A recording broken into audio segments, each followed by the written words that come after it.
everybody ready for some podcast in action? Yeah? All right. So Yeah. I'll do my little spiel so that we have like an intro here. So this is podcast number 24. The topic today is SimCity. We have with us today a special guest, but first let me introduce our normal guests. We have Zachus, also known as John. We have K-Bams, also known as Katie, from the alttabme.com community. And we have with us special today Scott Clarke from Maxis, also known as Maxis Scott on Reddit and Google+. So Scott was super nice to come onto the show with us today and kind of talk about some of the questions we've had. Our community is based on a lot of online games, playing games together, coming to the forums, just a place to, interact and chill out after your normal everyday. So SimCity seemed like a very cool game, and it also got us very nostalgic from our childhood, or from, say, a year ago if you played SimCity 4. And it seemed like a really cool way for our community, especially since we have a lot of people that are abroad, to come together and work together in building a giant region. Anyway, that aside, let me let Scott kick this off. And Scott, why don't you tell us, what you do and what your job is at Maxis? Sure. So I am technically by the title is software engineer, but I do UX development, UI and UX development, and I've been on the region Multiplay team for the last 6 months, 9 months. I don't know. I have no sense of time at this point. The last while. And so I've been helping get that launched, and so I'm here to help talk about Multiplay because that's what I know. Nice. So tell us about the expansion. No, I'm just kidding. He's like Multiplay, and I'm just like, no, it's cool. Multiplay.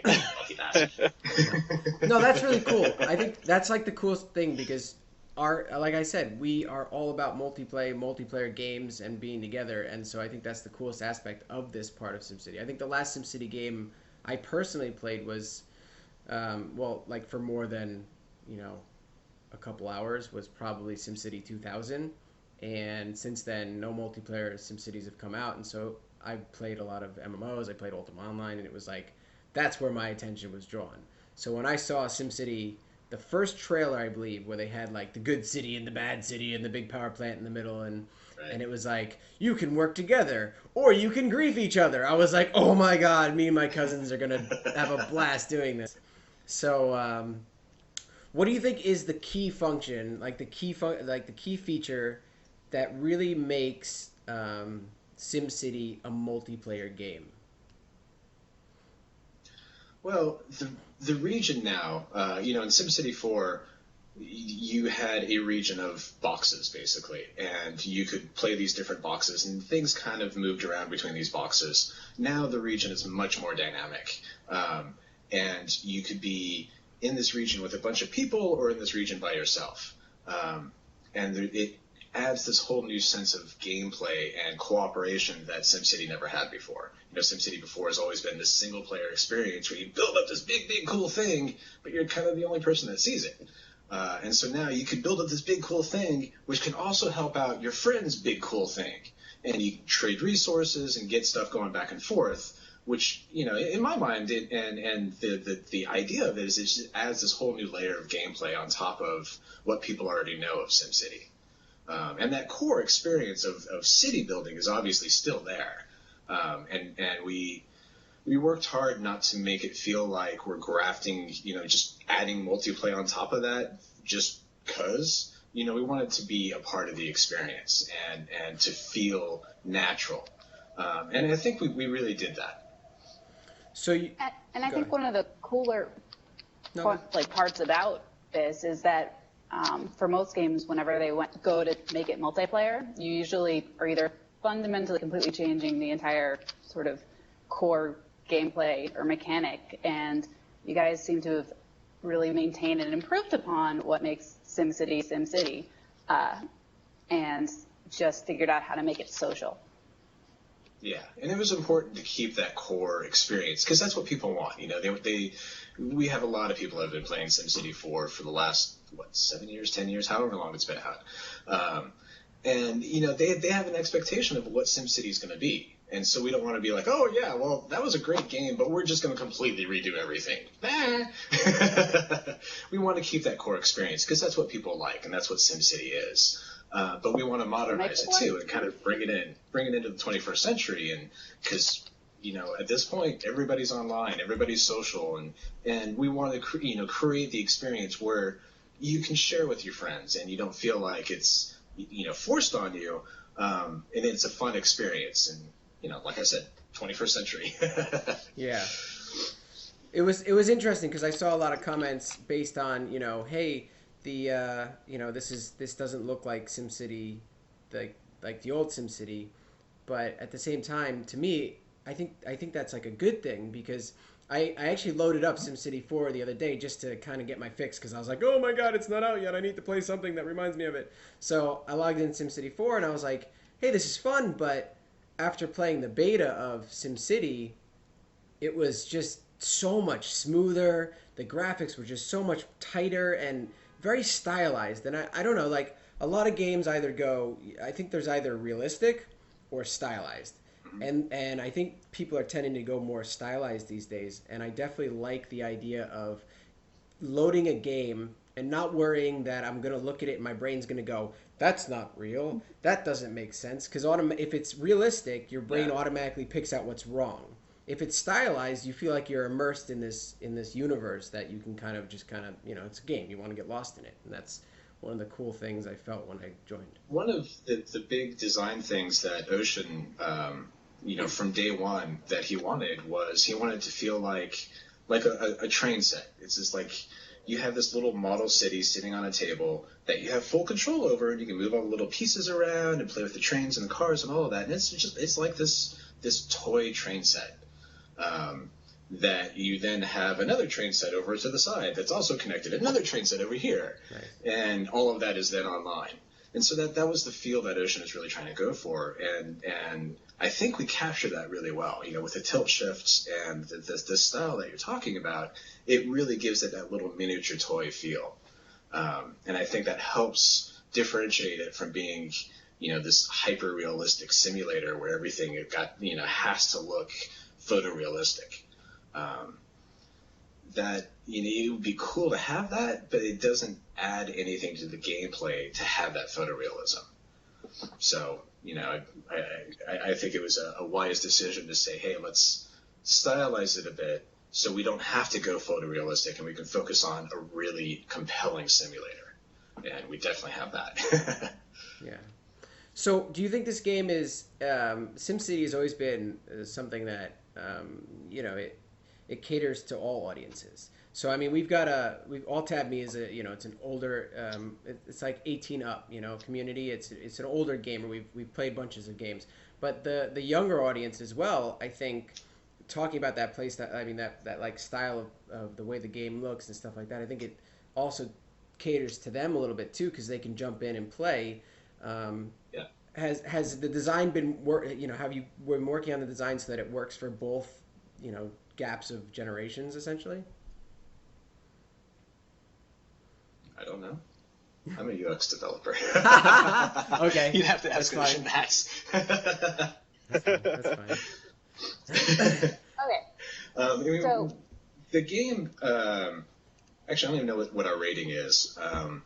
But obviously, the game has always been something that should appeal to every age range.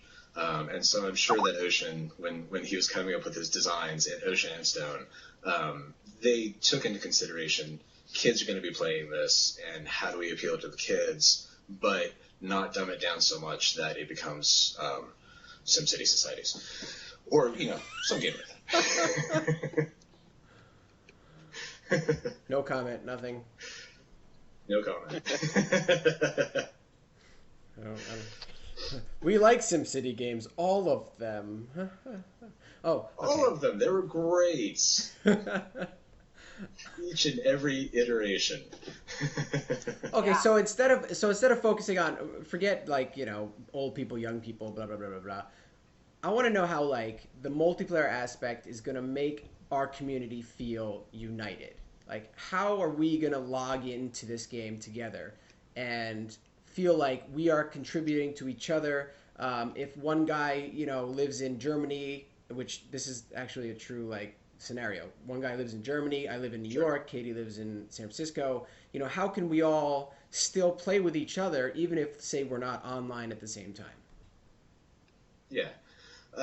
So we spent a lot of time figuring out how to make that work. And we talked a little bit about this before. It's the problem we run into is you kind of want this synchronous spirit experience where you feel like both people are online doing stuff and having an effect on each other. However, both people may not actually be online, like you said. And so it's also asynchronous. And so we've called it synchronously asynchronous. And it's a real hard problem to solve. There's several things we've tried to do to make that work. And a lot of it revolves around providing messaging to the player when they're coming into the region or when they're coming into their city as what's going on in the region. And so say your friend in Germany played yesterday, they did a whole bunch of stuff, you weren't online at the time, you decided you want to play tonight. So you log in, and when you log in, we'll have the ticker, which old thing that all the SimCities have had. The ticker will give you information about what's going on in the region. Say, like, so-and-so built a police station, so-and-so sharing services with this other person, stuff like that. And then we also have what we call the region wall. And it's essentially, it's real-time chat, but it also has events that show up on what your friends in the region are doing. And they don't necessarily even need to be friends of your friends list. You can be in a region with one other person you know, and then 14 other people who you don't know, and you'll still see the events that they're doing, and their gameplay can still have an effect on you, which I think will be really cool. Because that, in turn, helps you create new relationships that you wouldn't have created just through normal social channels. So those two things in the game, I think, give you that sense of what's going on in the region.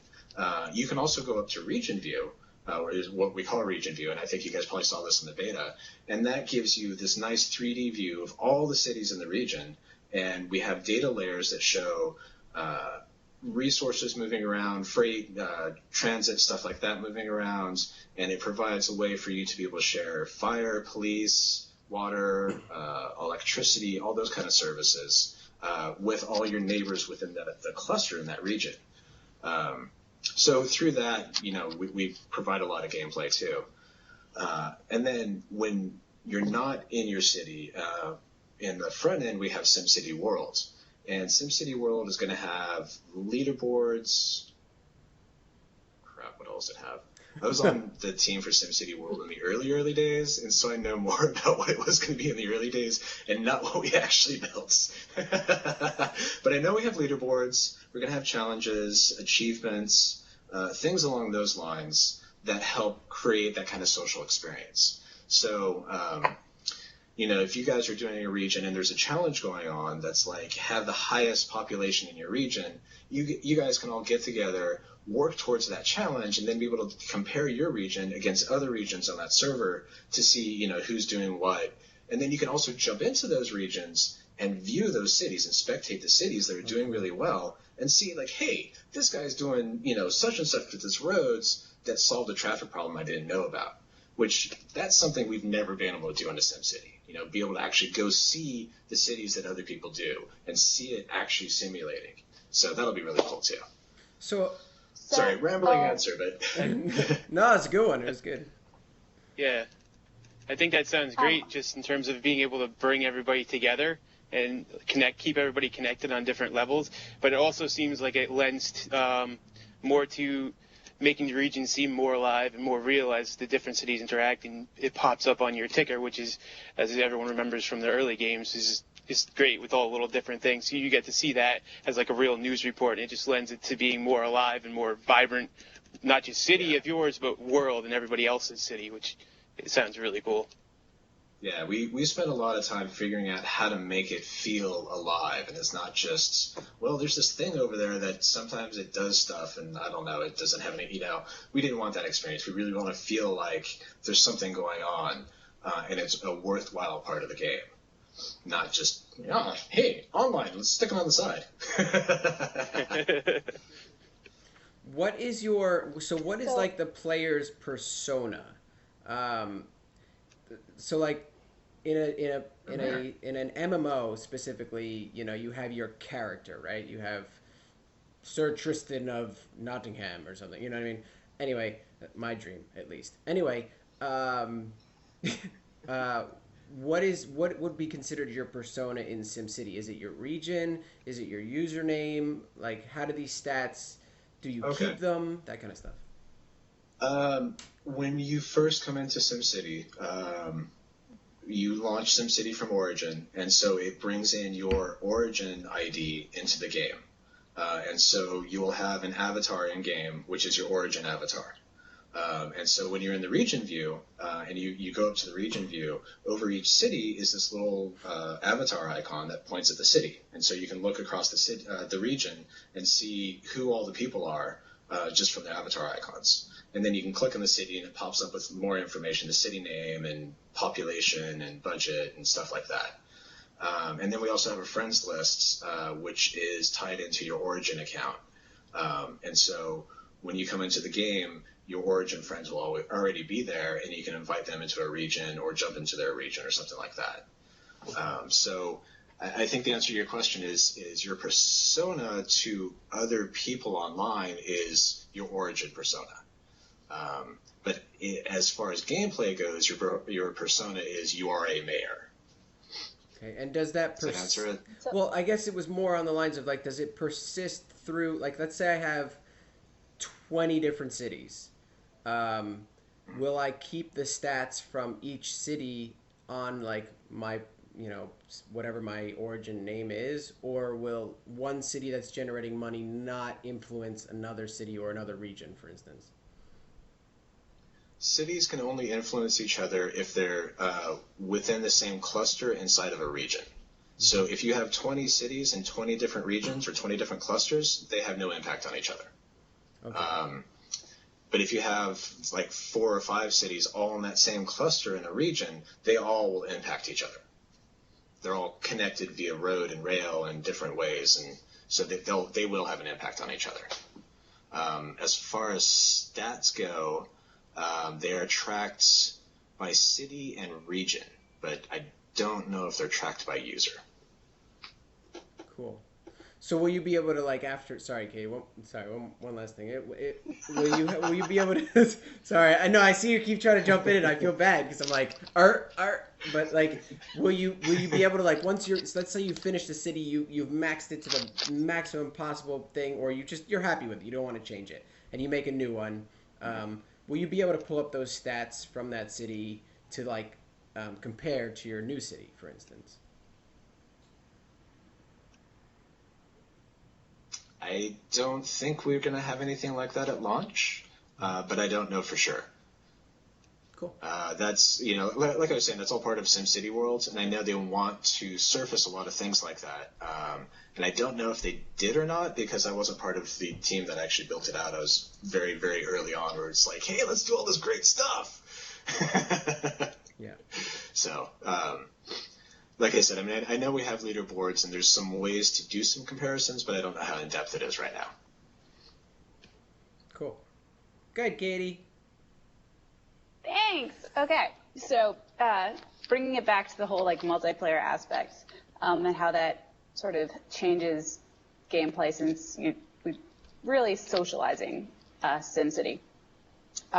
What is the anticipated sort of relationship someone will have with a single region versus, and also if you're playing with friends and whatnot, like how much investment do you expect people to have in one region playing, whether it's solo, whether it's with people, in terms of multiple ones or how long it takes to invest, because I think also one of the really different parts between this and other MMOs is, you, as Tristan mentioned, like a persona is you really have like one character and you invest in this like linear progression with them and you stick with that character. Like you may have like alts, but there seems to be a little bit more of a turnover to this kind of a game mechanic, and how does that influence gameplay?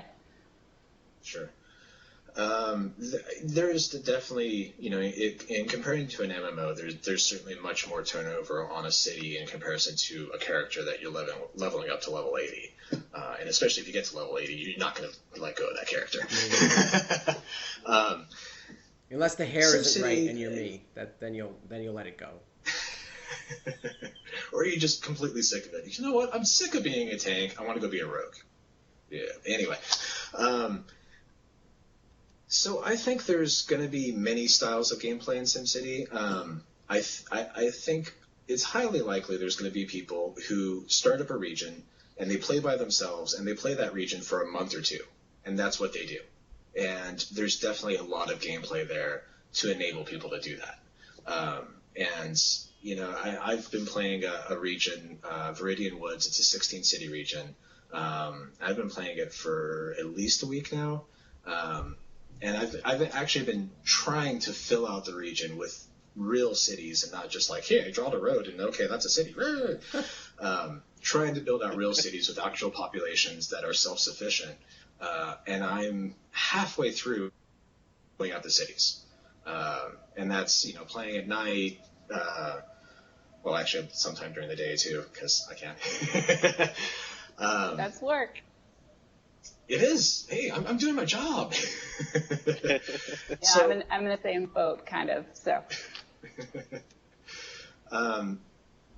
So I see it as people. There's a lot of opportunities for people to do what they want to do, and they can do this. I'm going to fill out this region. I'm going to spend a lot of time on this and make it really, really, really cool. Or I'm going to focus on this one city in a region with a bunch of friends and make that one city really important for for the other cities in the region. Or they can just be like, you know what? I'm just going to create a whole bunch of random crap and load up a region and create a whole bunch of random crap and watch it all fail. All of those are possible gameplay. And we really try to make it so, in the previous SimCities, it was always like the success state was how big was your population? How dense can you make that city? And we really try to make it so there's many success states now. It is not like how big was your city, it's how well does it run and how happy are you with the city? That's the success state, is are you happy with it?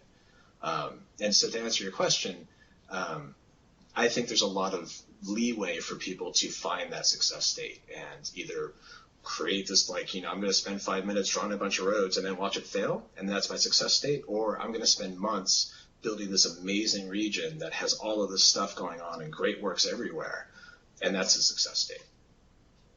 Nice. So what kind of question? I think that answered it plus some. Will you have to rely on your neighbors? If let's say, so the Alt-Tab community is going to make a region right off the bat, which we'll have 16 people all playing one city in that region. Will you have to rely on your neighbors? No, you can absolutely fire up a city and have a very successful experience playing just in that city. You can do industrial, residential, you can specialize, and if you play it long enough, you can specialize in one thing, use up all those resources, destroy that specialization, and then go specialize in something else, all within that same city. And you can never go up to the region view at all if you don't want to. And that goes back to, like, we didn't want you to feel that online and this region play was forced on you. It's there, it definitely helps gameplay, and it adds a whole new level of gameplay, but you don't have to do it if you don't want to.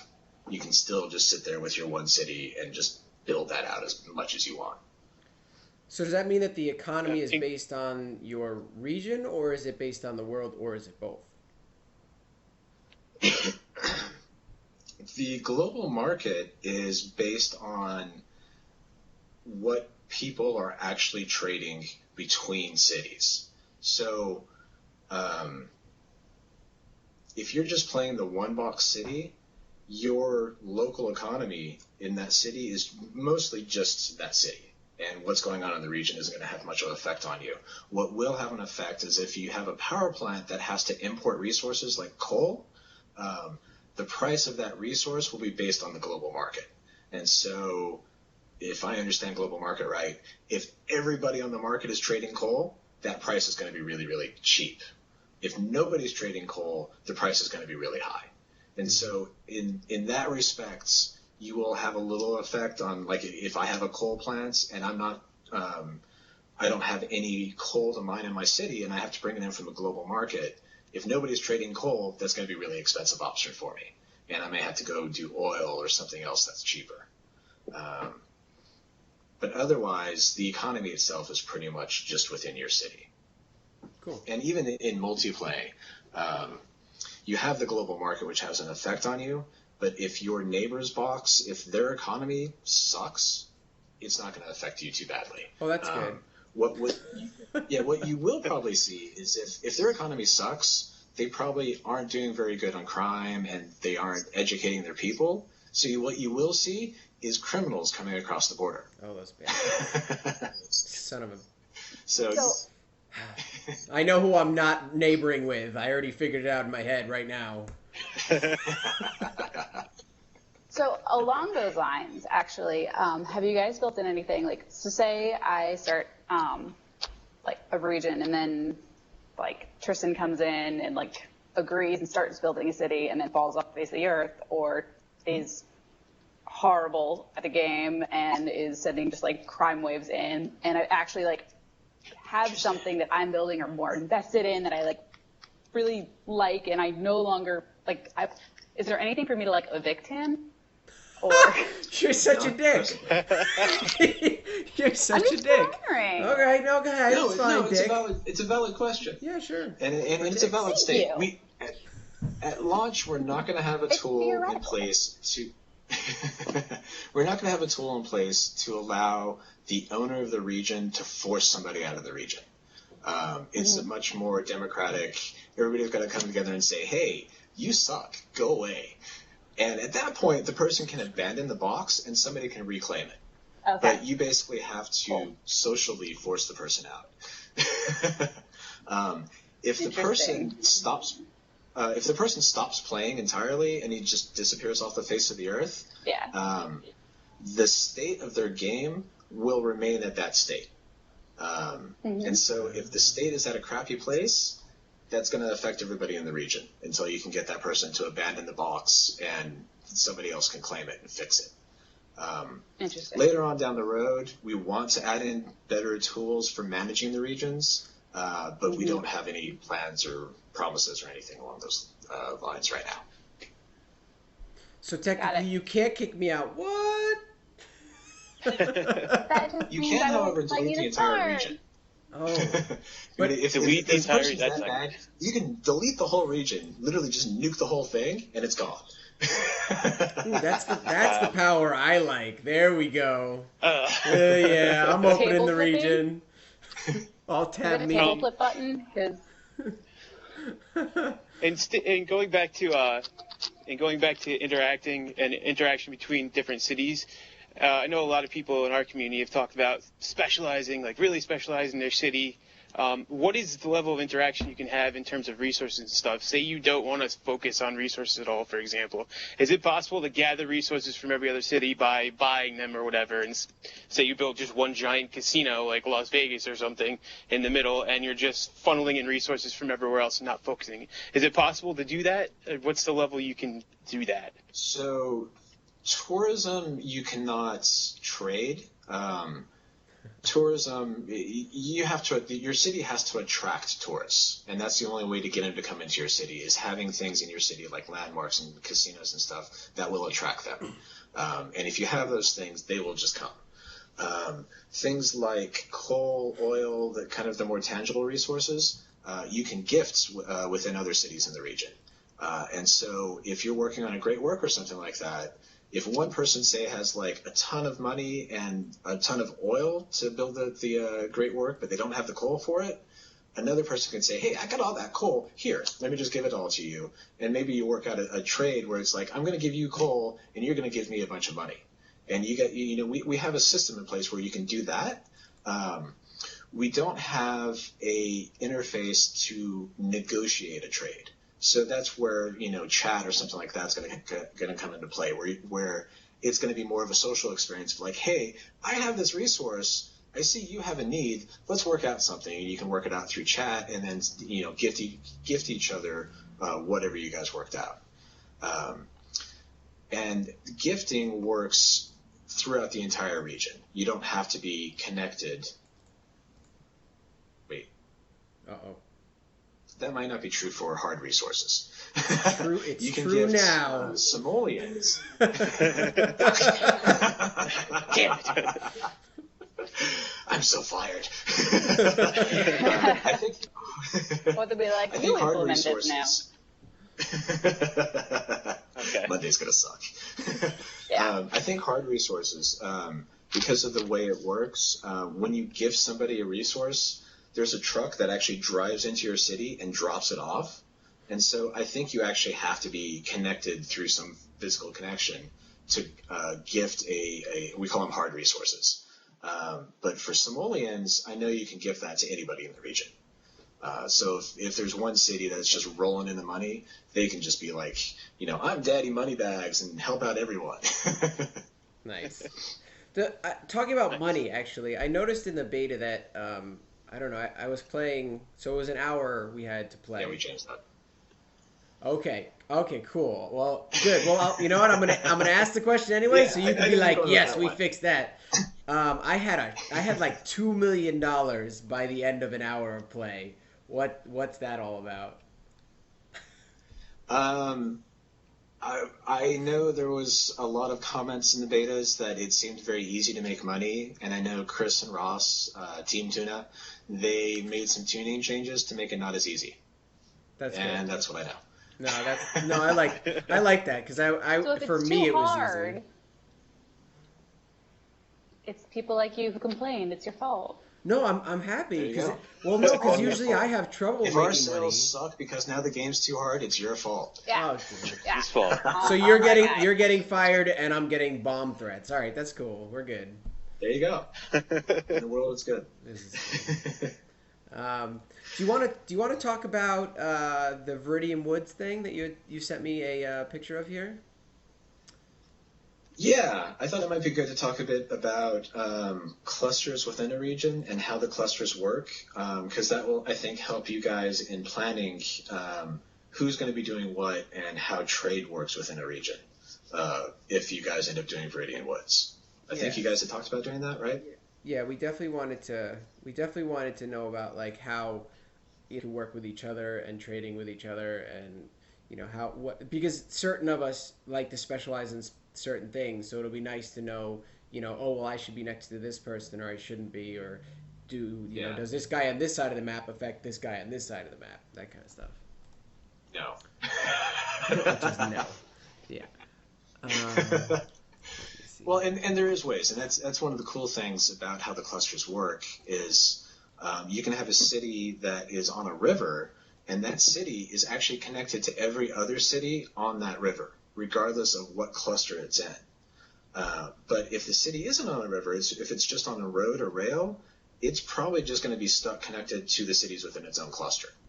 And that's what kind of one of the things that makes the region play interesting is the different types of connections that each city has compared to the resources that are in that city. And that's where a lot of the strategy comes in of like, okay, this city's on a river, so it can be a trade hub, but it has no water, no wind, no oil, so somebody's going to have to provide some power to it. That kind of thing. It has no wind. That's why I think talking about this cluster.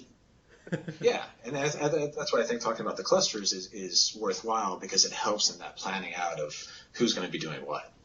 So I just pulled up the screenshot. I put it on the stream. So if you wanted to talk Okay. about it specifically, you can. Okay, so I'm not sure what they're looking at. I'm assuming this is the boxes. Yes, it's the one you sent me with the colored outline. Okay, cool.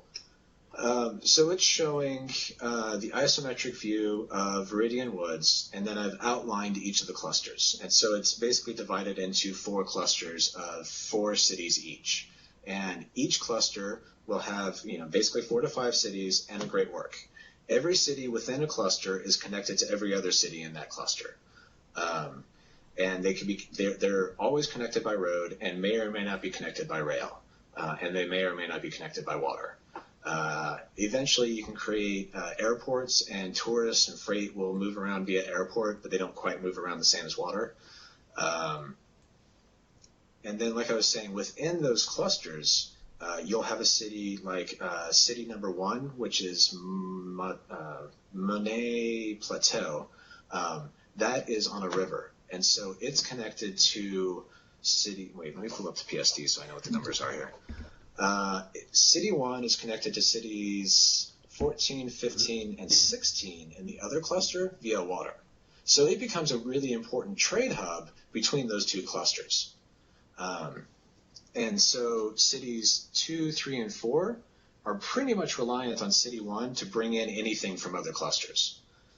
And then city 1 is going to be reliant on those other cities to provide it with other things like coal, oil, stuff like that.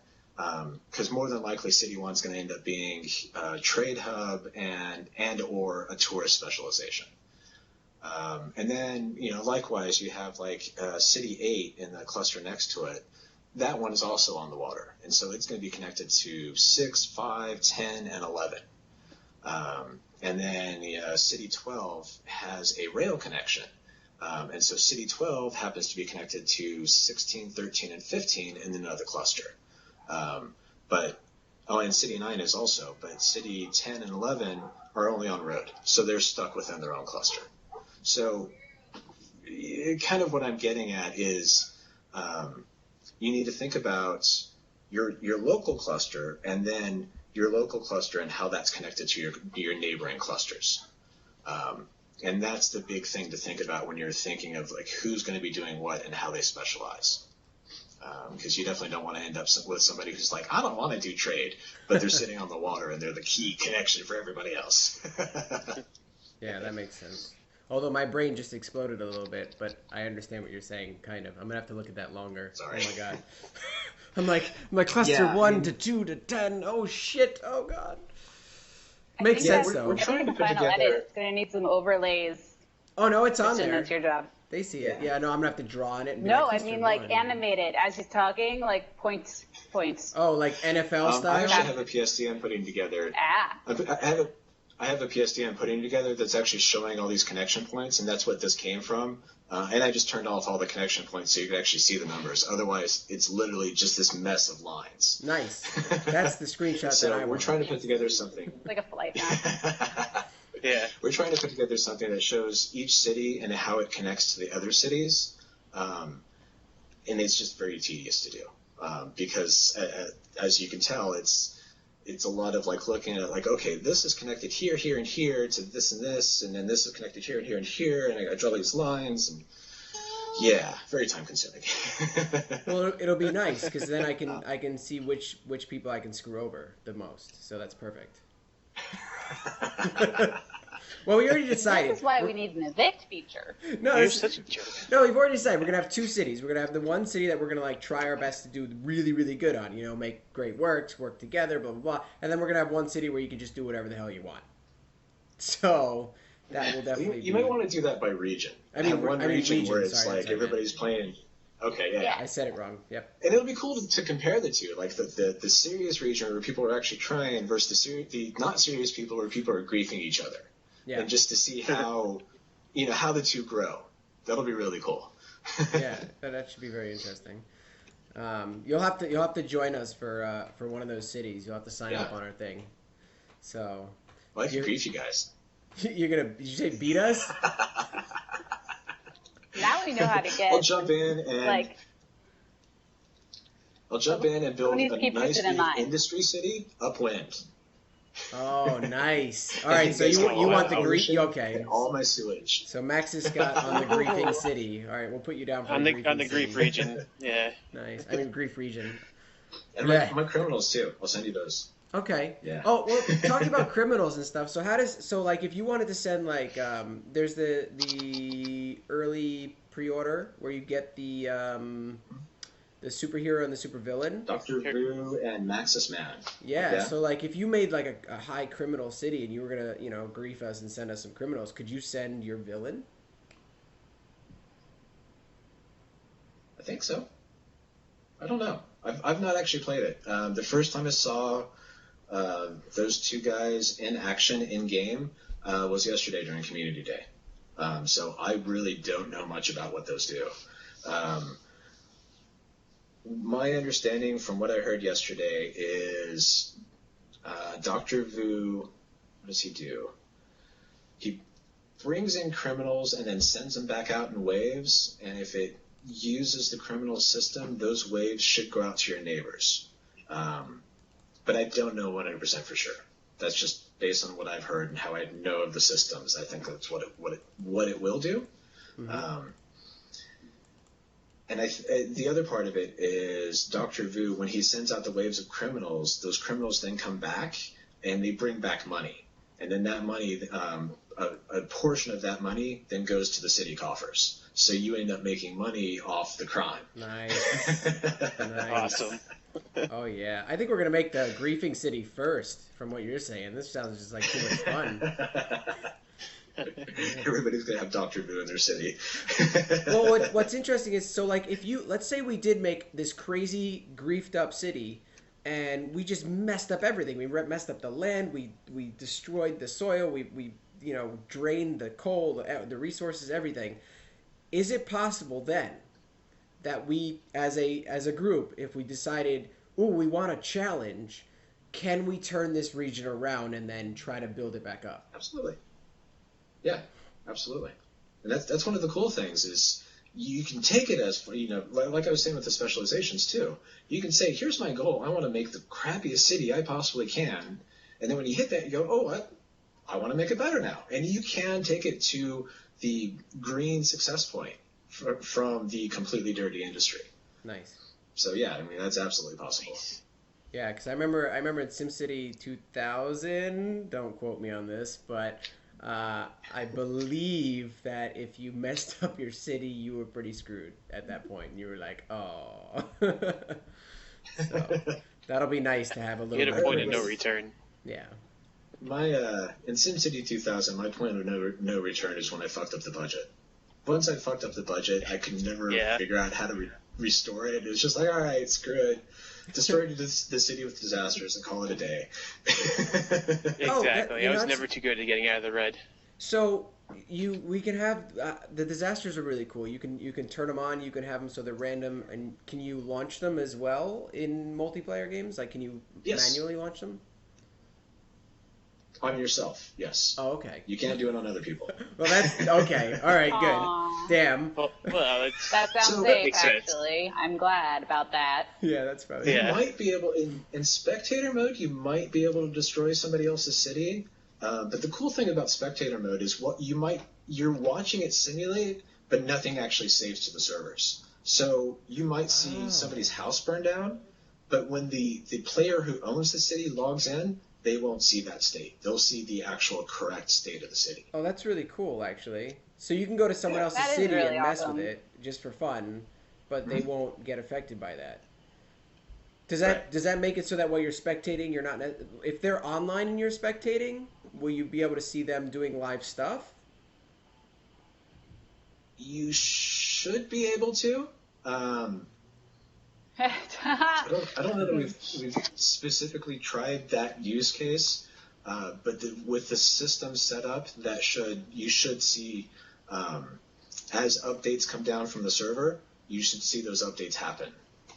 Asynchronous, synchronous. And it's not. Yeah. Exactly. It's not 100% real time.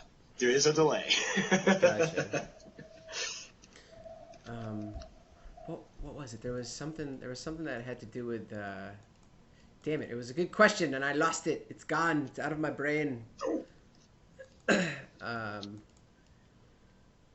Katie, keep me covered while I'm trying to figure out what the fuck I was saying. Sure. So one of the things that in some of the older SimCity games, especially or just in general, I think with simulation games, is you kind of get into this like really big min-maxer sort of trend of building out spreadsheets and trying to figure out how to optimize everything. And have you guys done anything to sort of address that, or is it going to be another one of sort of those kind of games, or? What do you mean address it? To make it not be a min-max game? Or rather, is it going to still be, or not the min-max aspect of it, but in sort of the bookkeeping and investment involved in trying to sort of... One of Lucy, the studio head, one of her mandates was no spreadsheets. So there's no spreadsheets. Wow. How'd you do that? It's like, I don't know. In order... I wasn't part of that, man.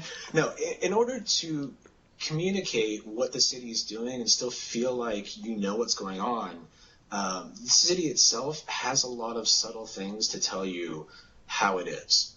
And so, for example, the power plant, when you look down at a coal plant, when you look at it, there's animations that are on it. If those animations aren't going, it doesn't have workers. If the lights are out, it doesn't have power. If there's cars parked in front of it, it has workers. And depending on how many cars are parked in front of it, that's how many workers it has. So we basically try to provide all that information contextually in the city. So you don't spend all your time looking at all these spreadsheets to figure out what's going on. You spend your time looking at the city. And it makes it much more interesting and compelling to be down at City View seeing what's going on, because we have these vignettes that are going on, little animations that go on, like, if you have a lot of fire, you're going to have all these houses on fire, but you can zoom down and watch the firefighters actually put the fires out, or watch the policemen catch the criminals and have these little shootouts in the middle of the street. And so, like I said, basically through context, we try to tell you what's going on. But we do still have interfaces, like there actually is kind of a spreadsheet view for population, because there's lots of different types of population that you could have: wealth 1 workers, wealth 2 workers, homeless, students, not students. And so in that view, you kind of have to have a spreadsheet to know what the heck's going on. But we also have... It's still a simulation game, that's fair. Yeah. Yeah, but we also have data visualization layers. And so you can turn on this data visualization layer that turns the whole city white and then pops up these bars over every single building that shows what the population of that building is in relation to every other building in the city. So your whole city literally becomes this giant bar chart in 3D. And it's really, really cool to see. Hey, I saw it in beta. Every system has it. It was awesome. I saw it in beta, and I can't deal with Excel sheets personally. If it's not in Microsoft Word, I won't look at it. So, bravo. Yeah, our data layers are just awesome. And every system has a data layer that describes what's going on in the city, literally in the city itself.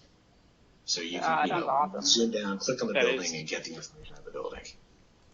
Sounds really cool. It's much better than, hey, it's a spreadsheet, yay! That's also crazy. Some of the stuff that you also mentioned in terms of the state of the world and what you're seeing actually directly tying to the state of, the back-end actual state of the game. I know from, a data processing and, tech standpoint, that's just, mind-blowing and really, really cool. You wouldn't believe the numbers of values spinning around in the background that drives all this stuff. It's just like, whoa.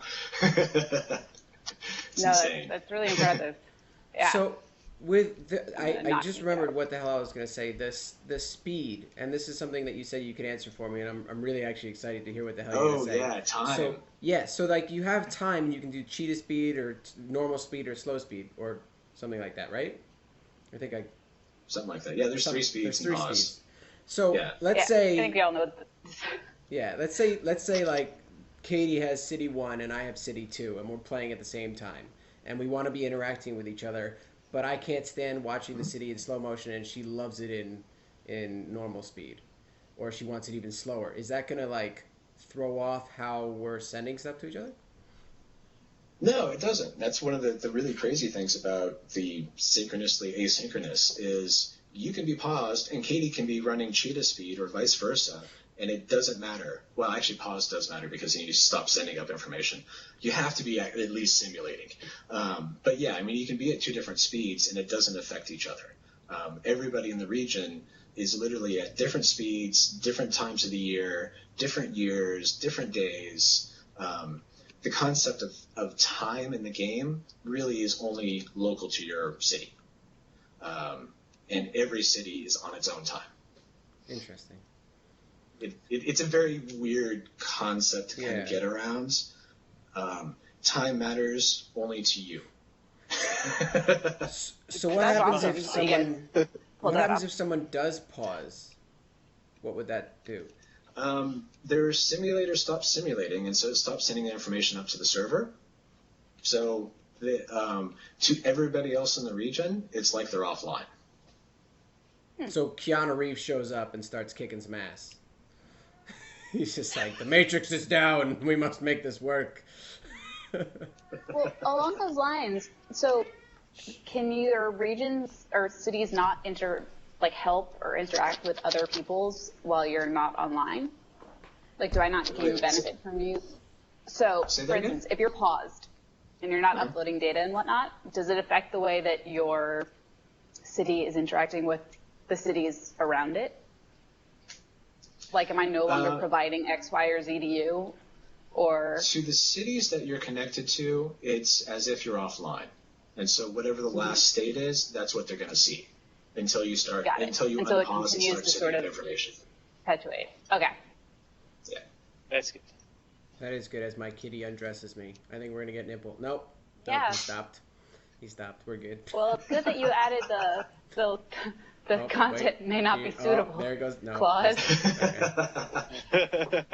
Well, I don't know. He was meowing, so I was like, I got to pick him up so he doesn't keep screaming because I think I forgot to feed them. Oh. I will feed them after. Minor detail. Yeah, my bad. So, we haven't talked about great works. I'm interested in, our great works, how many great works first are in a region, and then, depending on that, how many people can work on a great work at one time? The number of great works in a region is based on the number of clusters in a region. So it's anywhere from 1 to 4. There is one great work per cluster, and all cities in that cluster are connected to that one great work. And the great work will only benefit the cities in that cluster, and the cities in that cluster can only contribute to the great work. So it's very local to the cluster. What are the great works are really cool though. What are the different great works? I'm not sure I know all of them off the top of my head. Space Center, Solar Farm, Airport, and Arcology. Okay. So would some other ones in development. Would it benefit nice? Would it benefit, let's say, when you were talking about the clusters, and let me pull up that image again because people are going to be like, what the hell is he talking about? When you're talking about the clusters... Yeah, on the image, the little circles are the great works. Okay. So let's say number 1, who's on the ocean, right? Right. If number 1, if that cluster of cities, right? Is that what it's called? Okay, if that cluster of cities number 1 was working on tourism, and then they made an airport, would that boost number 1's output of whatever they're outputting to the 7 or 8? I don't know exactly what numbers you said, but are you kind of getting the idea of what I'm saying? So the benefit of an airport is it brings in a lot more tourists to the cluster. And so the benefit for one is if it was a trade port, it wouldn't get a whole lot of benefit. If it was a tourist city, all the tourists would be going there. It would not have much of effects on the other cities it's connected to because tourists wouldn't go through that city to go to another city. Right. Okay. Yeah. So you answered my question earlier. But what if it was okay? So what if it was like a big power farm, and you were connected Would it boost the output? Solar farm. See, now I'm asking the hard questions. You know? Well, I'm trying to think back. Just go into involved detail. Yeah. Oh. You just turned this into a final exam. Sucker. Yeah, I want to say that the solar farm actually benefits everybody in the region because the last time I built it, like 4 months ago, it benefited everybody in the region, but I don't know if it still does that. Okay. Gotcha. All right. Fair and honest answer. It would. I think a solar farm does provide power to everybody in the region, but I don't know for sure. That sounds about right. Cool. I'm trying to mute you guys from the damn sirens. It's funny that sirens going by. Yeah. Our studio is right by a fire station, and so we have fire engines going by all the time. And a lot of times we can't tell if it's the game or if it's a real fire engine.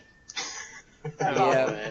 I think we've all played a game. You know, our fire alarm in a building actually went off one day, and everybody's looking around like, "Wait, is that real?" Yeah, I guess so. All right, let's go. Yeah, I think we've all played a game at one point in our lives where the sound from in-game related to life a little bit too much, and you were like, "What? Oh shit!" Yeah. Somebody was playing Minecraft in the studio the other day, and I heard the zombie, and I'm looking around like, something creeping up on me? What is that? Nice. Totally Or that weirded says me something out. about who you work with. Oh.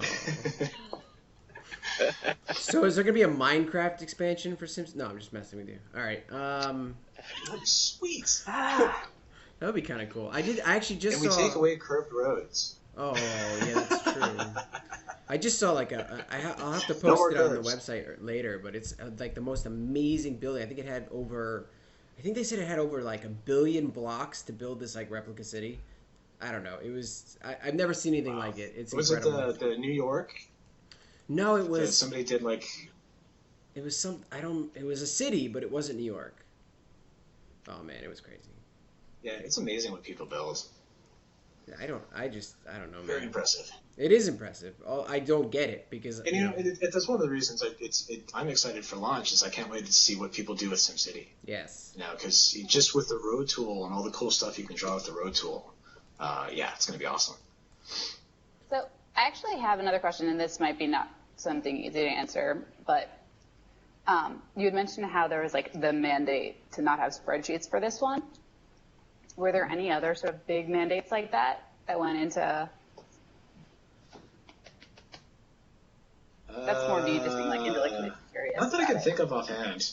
That was that one was comical just because it came up a lot. Like, oh, we'll just show this list of numbers. Nope, we can't do that. Lucy said. Right. Put it in a graph. Right. Can we show a bar chart? right. I don't know. So, yeah, I mean, that was a mandate that had a lot of effect on UI, and as a UI developer, and it had a lot of effect on me. So that's one that always stood out for me. So I know that. I'm sure Lucy had a lot more that affected other people that I don't know about. Got it. I know John. John is like, when it comes to military, John loves building like the police state. Man, he's like he locks it down. I noticed that there wasn't a specialization for something like that, but is there a way for John to kind of specialize in that, not through the means of an actual specialization? Sure. Yeah, it's not technically it's not a city specialization, but we have tier 2 police and fire, and with those you get modules that add. What does police add? Things I can't think of offhand. All I can think of are the fire ones. And the fire one adds like a hazmat unit, a helicopter. Actually, the police has a helicopter too. Larger trucks that have more capacity, stuff like that. And with those, you can then share those same resources with all your neighboring cities. And so you can plop a couple of those, share all that out with your neighbors, and then make money off of having this highly built up police infrastructure. So, That's cool. Like I said, it's not technically a city specialization, but it is absolutely something you can specialize in. So are there military bases in the game? Like some of the previous SimCities where you can actually plop down Nope. Okay. Yep. That just means you're going to have to train your police a little harder, John. You're going to have to train them. Yes, exactly. Exactly. Or he's just going to start, now. or he's just going to rage and he's going to go into I'm on it. spectator mode and drop, doom on everything. New Thrusters. One of the cool things that crime will do, if your crime is getting out of control, criminals will actually start embezzling from your city budget, and it becomes a line item in your city budget that you lose money on embezzlement. That's cool. All right. Yeah. So cops are pretty Just one important. of those cool little subtle things that just sneaks in. It's like you open up your budget, like, what the hell? I just lost $200 to embezzlement? That's nothing in my crime city. I'll be making so much money it won't even matter. Let him have it. Yeah. So not going to happen. All right. Do you want to take some questions from the stream here? They've been. I see it's been going pretty good. So one of our guys has been keeping track of some good ones. So maybe he can start spewing as I take a look here because I haven't really kept up with it. Okay. Well, I have one more question though. What happened to subways? And is there a certain reason for not putting subways into this new iteration of SimCity? I don't know. Okay. I have no part of that at all. Fair enough. Boom. Oh. Please state this. I can't even make up an answer because I know so little about the decision behind that. He just Okay. spectatored you and dropped It was meteors just on like- your face. I'm just saying. We're making this a thing. I just spectator moded you. Heard it here first. That's a new phrase.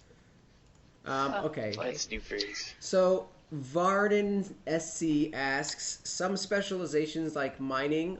By the way, I'm just reading them. I'm not reading them in advance before I read them. So if you don't want to answer it, that's safe. I know. Some specializations like mining are limited by available resources. Obviously, these kinds of cities will be often used for region-wide services, power, for example. Now, if I mine out my city, is it possible to smoothly transition into another specialization? I'm afraid that if I mine out coal in my region, I'll be forced to purchase coal from global market forever, and I'll abandon the whole region. Well, yes, you can change your specialization, but if you don't change your specialization, yes, you will be forced to buy coal once you run out of it in the ground. Yeah. And as far as it being a easy transition, that all depends on how well you play the game. You have to make sure that you have money left at the end to be able to do the transition, because if your budget sucks, you're not going to get anywhere.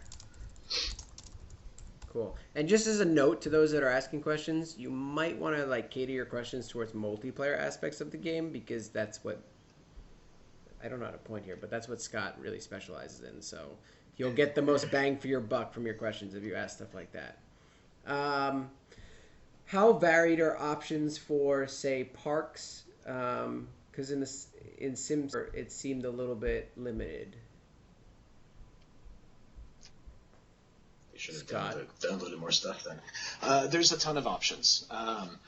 There is 5 different categories, and within those categories there's 6 to 12 different sized parks. And then the cool thing is once you place a park, you can edit that park and add more modules, which is additional parks, to it, and kind of customize it and shape it to how you want. So there's a lot more variation to parks than what the old SimCities were. Yeah. From my experience in the beta, there was a ton of them. I definitely loved the fact that you could seriously pick your parks and what they were in terms of demographic, and I was just oh, that's easy to understand. So that was cool. There's some really cool ones. One of my favorites are the Tree Line Row, and it's this little long narrow strip that's about the length of a lot, and you can place it kind of right next to a road, and it doesn't take up much space, but creates a nice big area of benefit.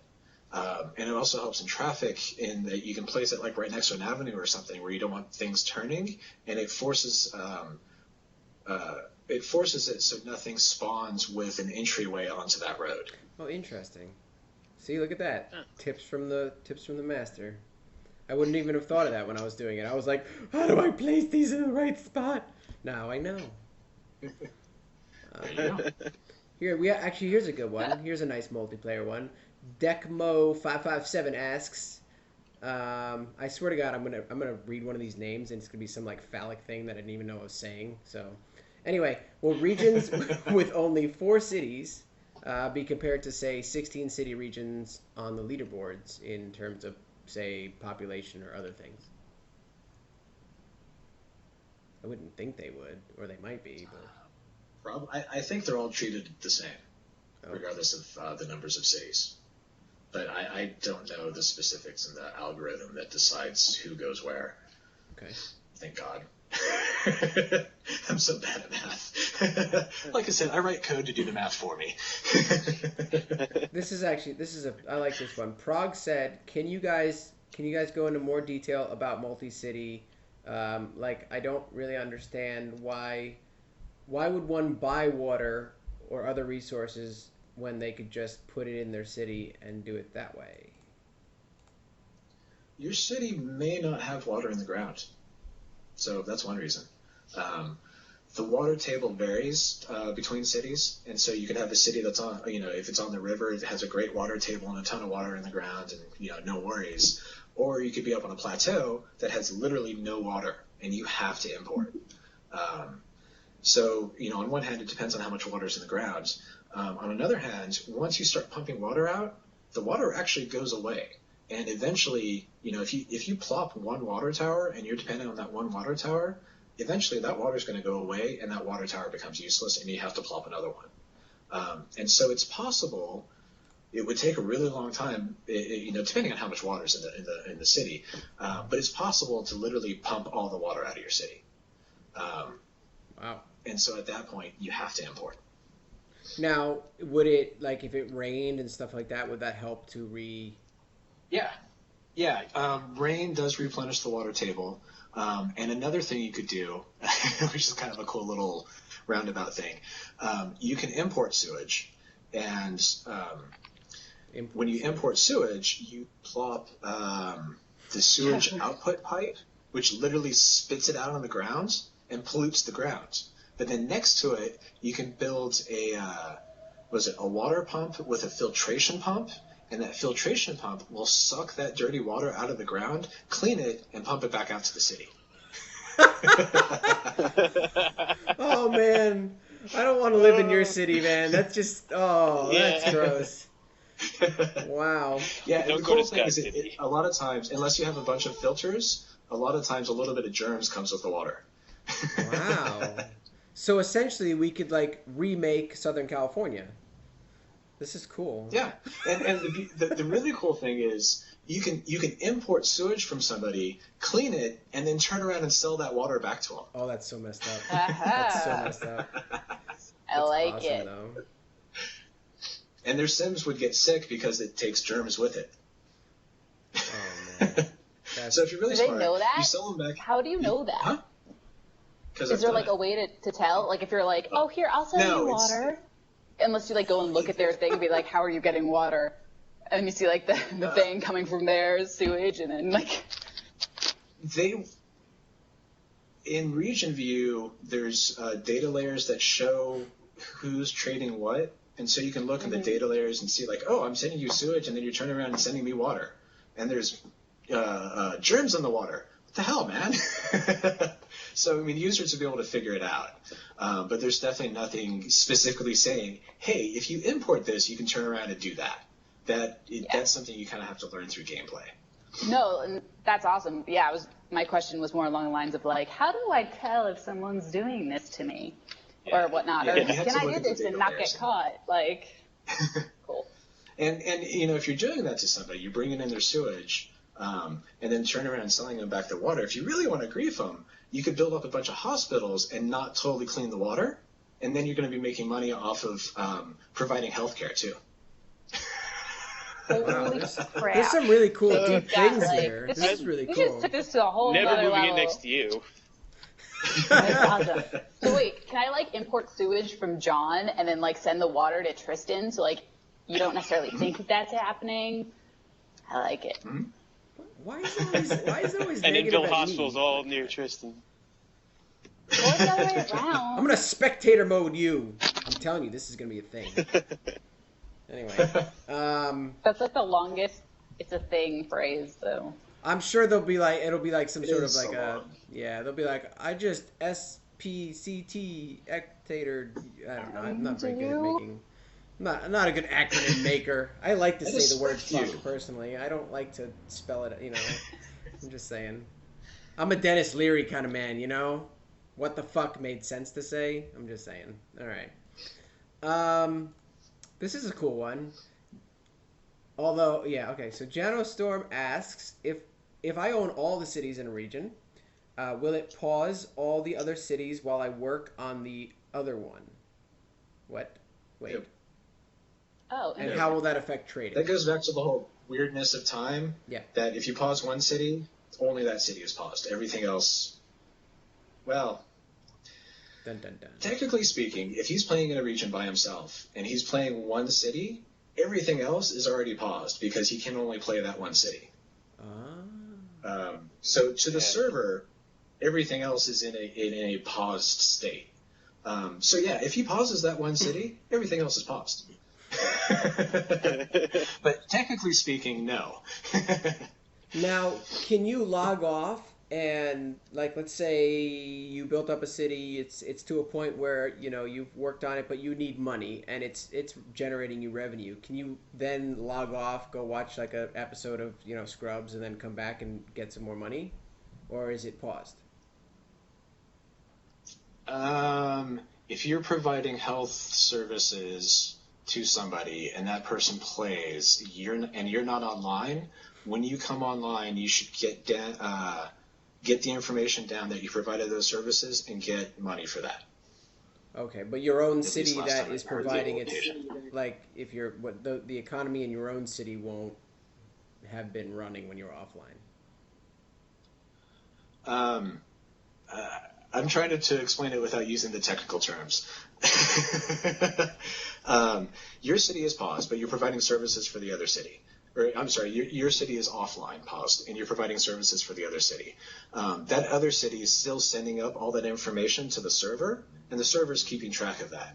And so when you come back online, the server is going to send down like, hey, this other city did all this stuff with your services. And the game then goes, okay, for each one of those, you get X amount of money. And so even though you weren't online, you still make money off of it, and it still benefits your economy. Only if you're giving services to another city, though, right? Right.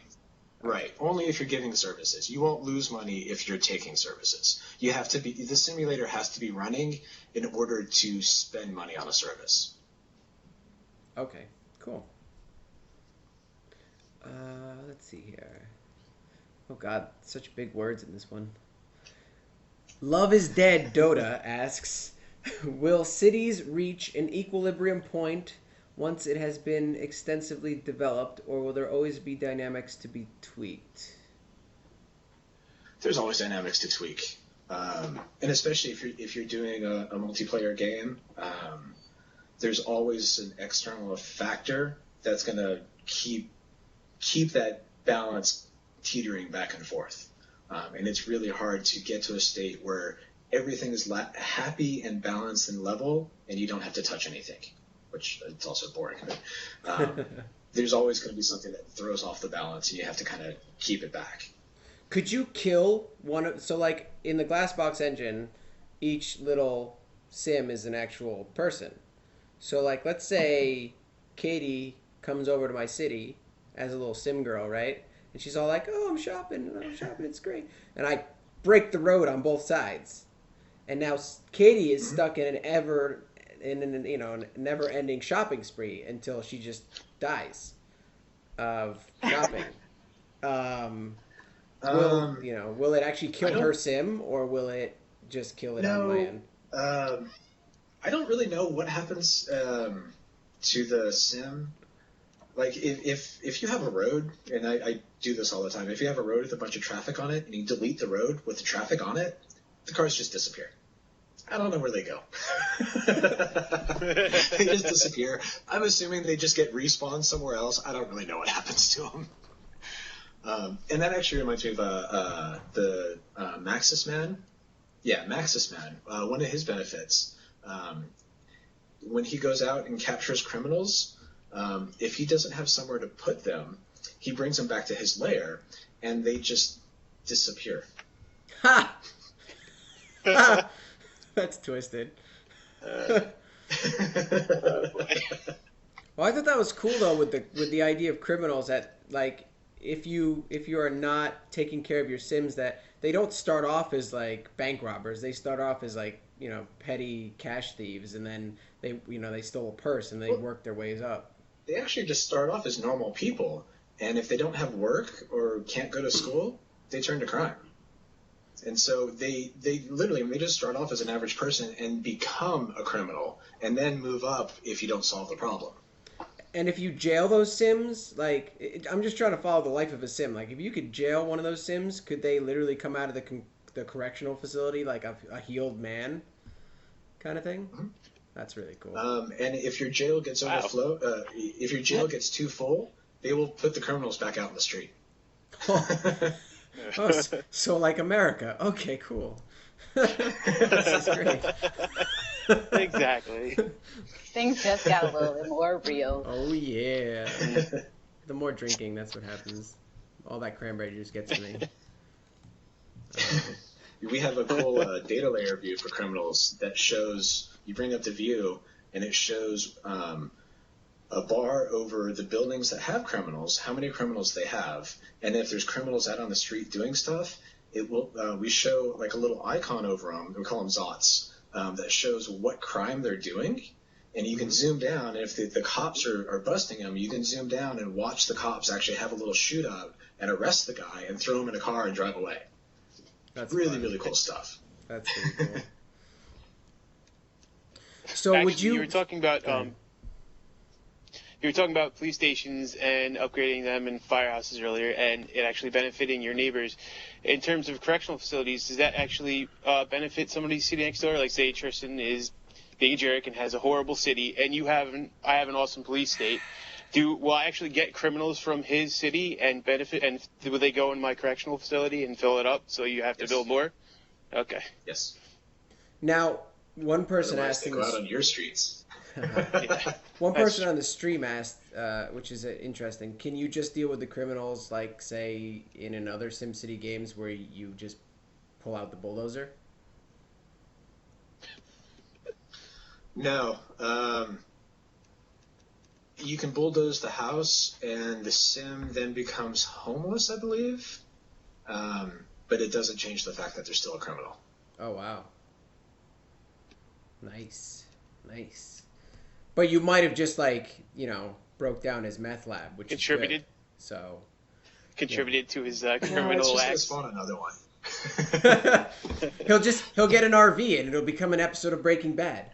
It'll be great. There you go. Breaking Bad, SimCity edition. Oh man.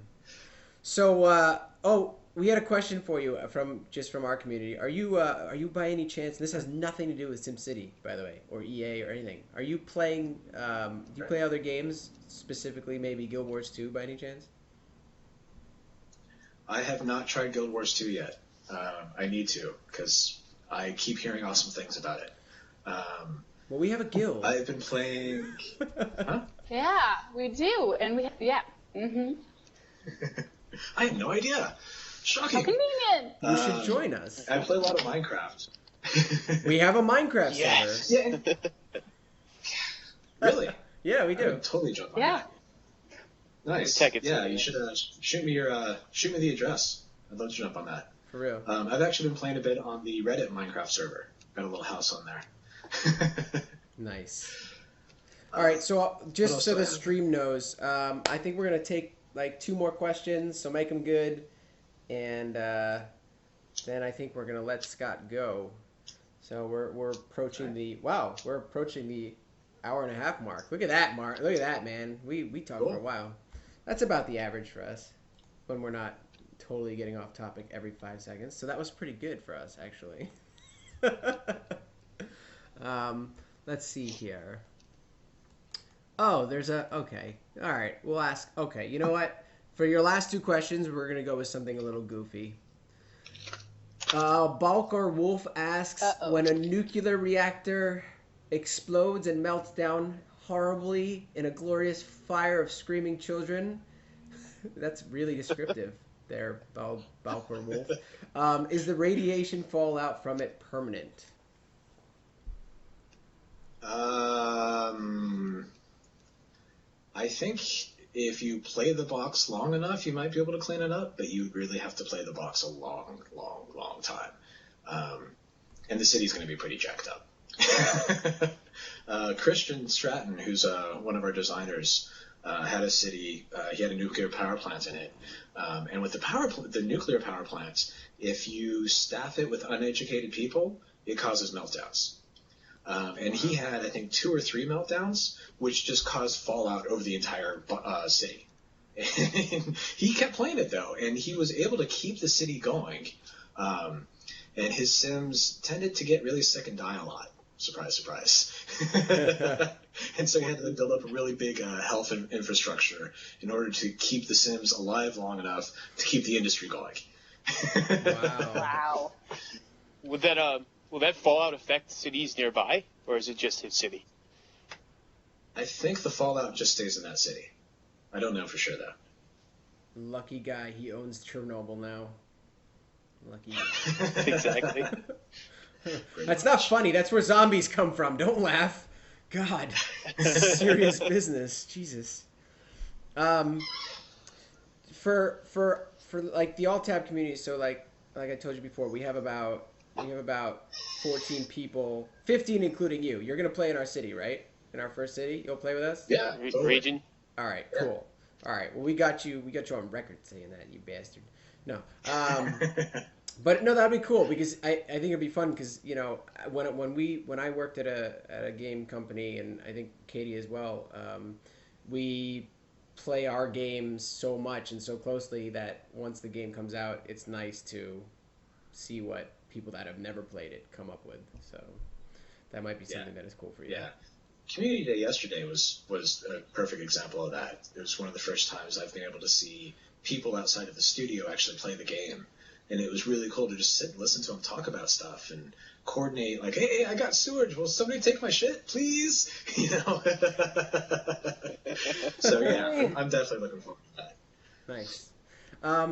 So the other question that was related to that is, when we have, like, a region that has... So you said that you had built a region yourself, that you owned the 16-person region, right? 16-city region. Mm-hmm. And you got... say half of it built in, what did you say, like 2 weeks?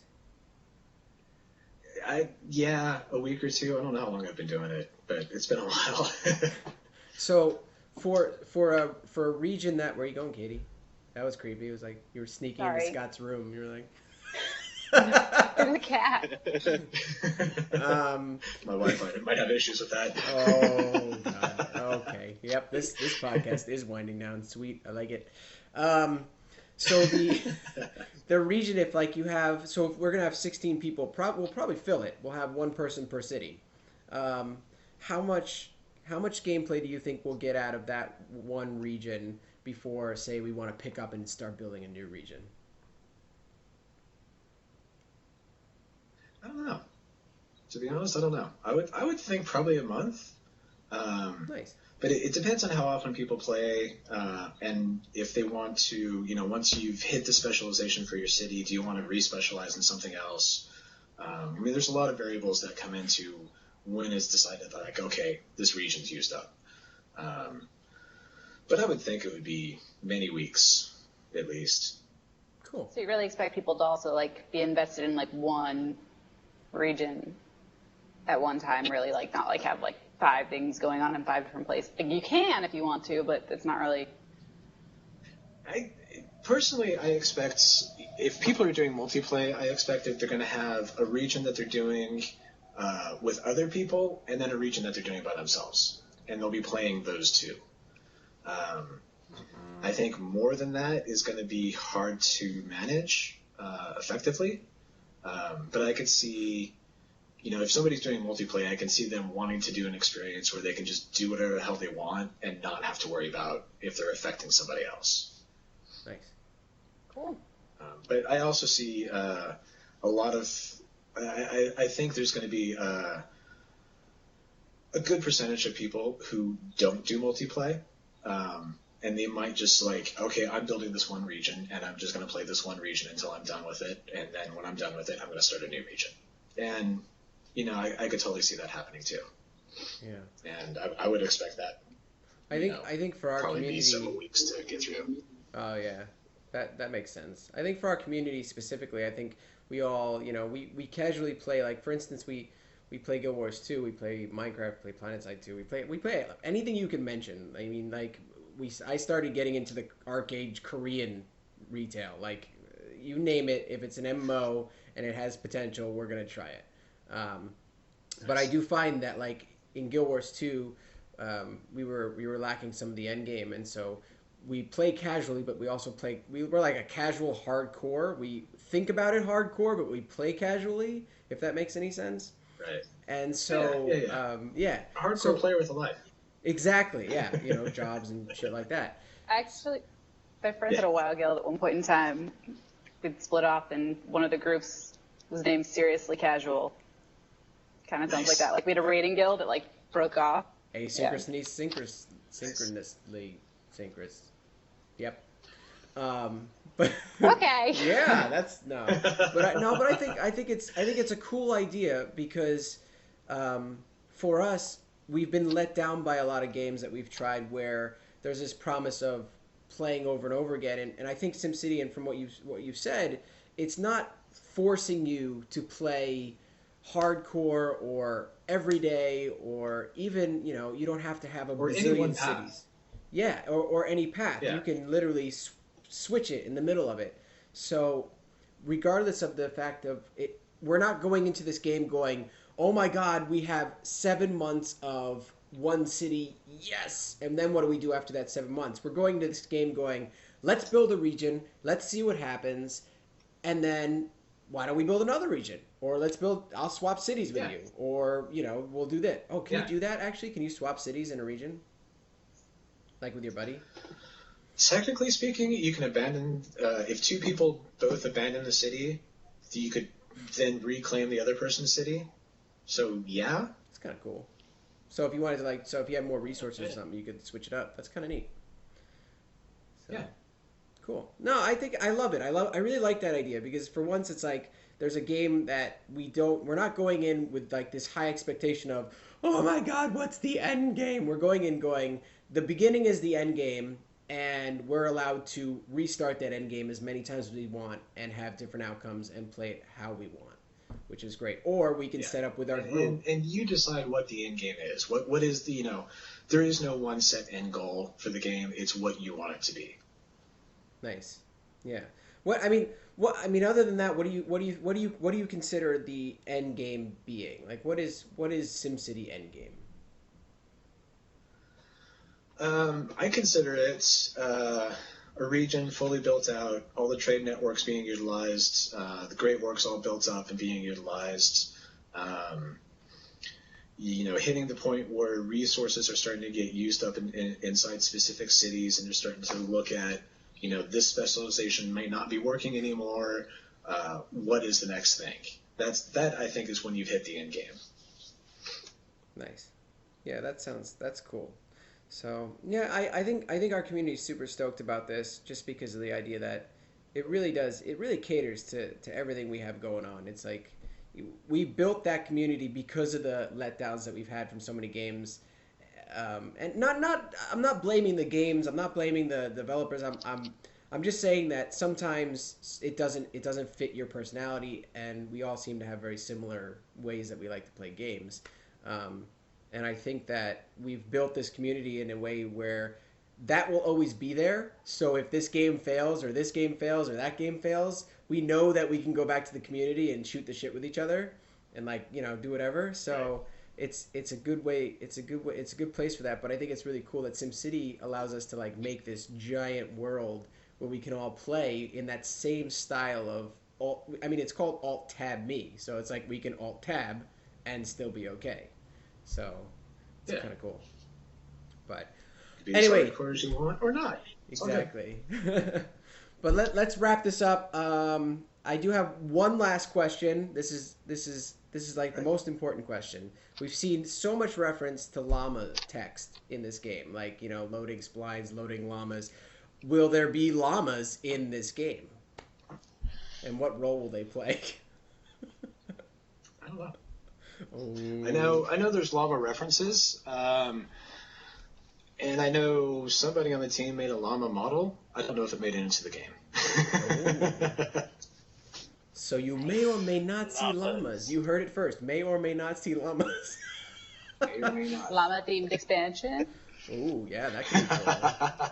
Like all your buildings are llamas. Disaster. I like it. Llama farms. Downloadable llama farms, content. yep. Oh, yeah. That can be an DLC industry, is actually, yarn industry. Yeah. DLC doesn't... Llama trade. I don't know what you do with llamas. DLC show stands them for off. download llama content. That's what it is. I like it. Anyway, hey... Llama coat? Llama coat. Scott, thanks so much for coming on. We really appreciate it. We also want to thank you know, Maxis as well for letting you do that, or you cornering them and forcing them to let you do that.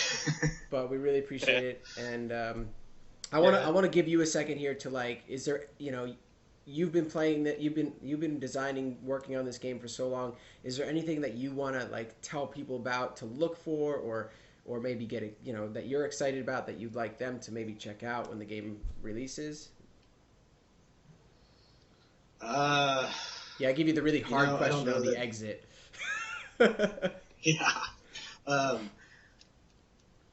You know, I don't know that there's anything there that we haven't talked about before. But, you know, for me, the most exciting thing is what we were just talking about, the fact that it is completely open-ended and it's social and multiplayer.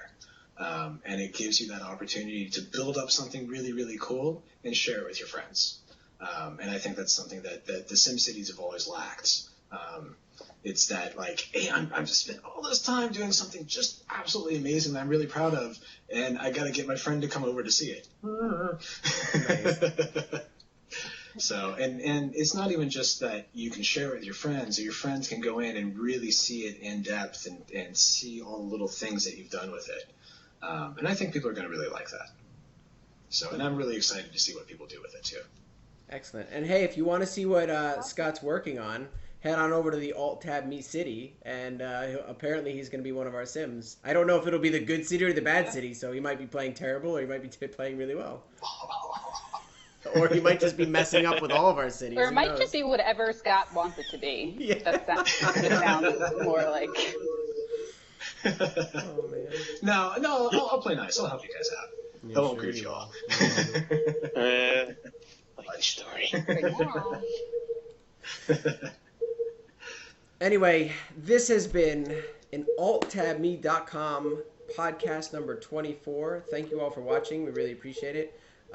This video will be published to YouTube in the next few days. You can check the channel and all that information at alttabme.com. For podcasts in the future, you can check it out at alttabme.com/live, or you can go to our Twitch stream. It shows the same thing. We also have a new front page. You can now watch the live streams, as I'm sure we'll be live streaming SimCity as it releases with all of our guildies and hopefully Scott as well. And you can watch us play. Hopefully we'll have some multi-streams going so you can see different cities going up at the same time. But you can literally just go to alttabme.com right on the front page. It's redesigned and you can watch the stream right from there. So check it out. Thanks for joining us. And once again, Scott, seriously, thank you so much for coming on the show. We really enjoyed having you. Good times. Some really cool insight that you gave us to SimCity. We're all super stoked. I know that all of our community has been jazzed about it since we first heard about it. And also thank you to Maxis for letting Scott come on to our explicit show. Yeah, man, no worries. A lot of fun. Looking forward to playing with you guys. Great. Cool. Anyway, this is alttabme.com saying see you next time. That's when you all wave.